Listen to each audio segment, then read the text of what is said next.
Olá, sou aluna da Universidade Estadual de Santa Cruz.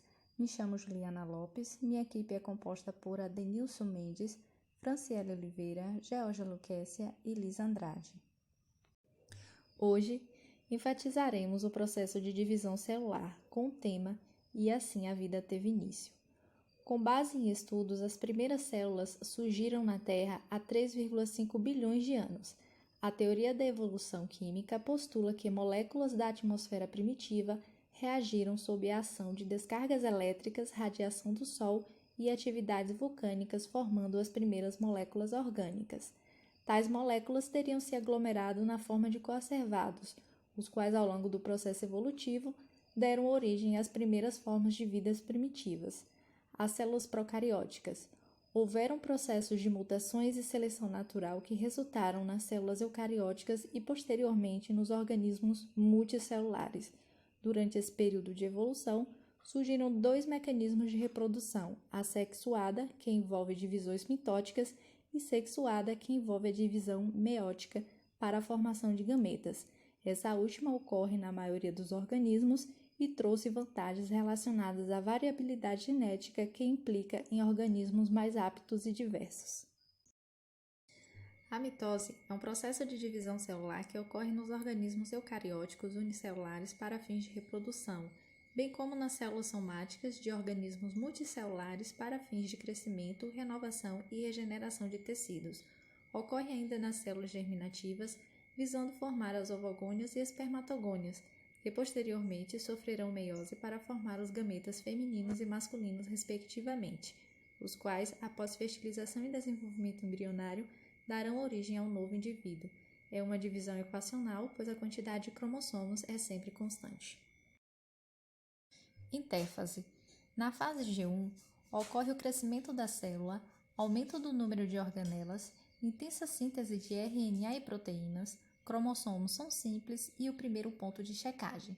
Na fase S, há a duplicação de DNA, replicação e duplicação dos centríolos, que inicia na fase G1 e finaliza na S. E por último, a fase G2, que é o segundo ponto de checagem que antecede a mitose. A mitose é dividida em 4 fases. A primeira é a prófase, onde se inicia a condensação dos cromossomos. Os centrossomos migram para polos opostos das células, realiza-se a formação do fuso mitótico e o núcleo e a membrana nuclear se desorganizam. Já na metáfase, os cromossomos ligados às fibras do fuso se alinham no meio da célula, formando assim a placa equatorial ou metafásica. Os cromossomos atingem um grau máximo de condensação e ocorre a duplicação dos centrômeros. Agora, na anáfase, as fibras do fuso puxam as cromátides irmãs para polos opostos, os centrômeros se rompem, indo uma cópia de DNA para cada polo. E, por fim, a telófase, onde ocorre a descondensação do DNA, o que é necessário para voltar à transcrição dos genes. O envoltório nuclear se reorganiza e, por fim, ocorre a citocinese, gerando duas células filhas diploides e geneticamente iguais. E meiose, o que é? É um mecanismo de divisão reducional, ocorre nos espermatócitos, gametas masculinos, e ovócitos primários, gametas femininos, durante a gametogênese. Na meiose ocorre duas divisões, meiose 1 e meiose 2. A meiose 1 é chamada de fase reducional porque as duas células filhas terão a metade de cromossomos da célula-mãe. No entanto, essas duas células filhas continuarão se dividindo na meiose 2, sendo essa uma fase equacional por manter a mesma quantidade de cromossomos resultantes da meiose 1.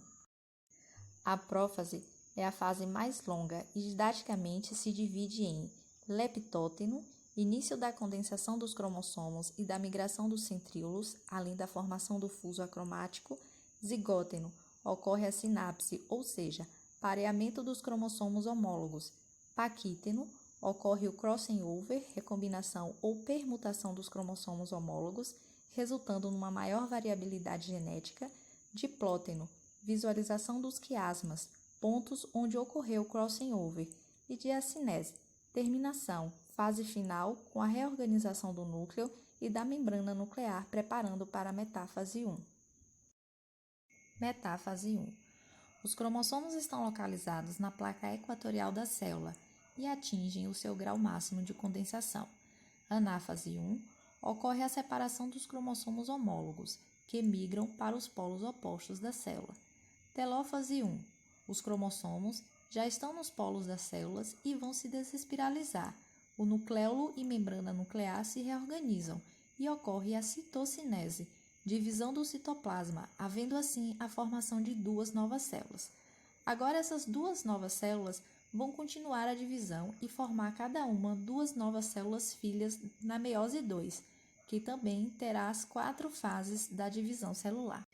Na meiose 2, prófase 2, ocorrerá a espiralização dos cromossomos, a carioteca se desfaz, o nucleolo desorganiza.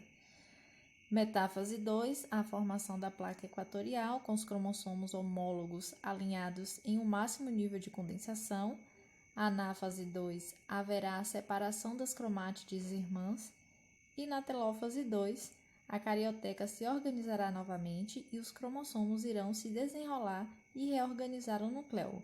Irá ocorrer a citocinese, gerando 4 células haploides e geneticamente diferentes. As 4 células filhas resultantes da espermatogênese irão se diferenciar por meio de um processo chamado espermiogênese, formando os gametas masculinos, enquanto das 4 células filhas resultantes da ovulogênese, apenas uma se diferenciará no gameta feminino. A fusão desses 2 gametas formará a célula ovo, a partir da qual haverá o desenvolvimento do embrião e crescimento de um novo indivíduo.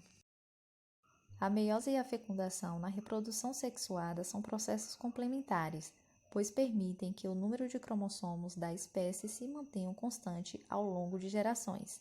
Logo, a meiose permite novas recombinações genéticas e possibilidade de aumentar a variabilidade das características da espécie.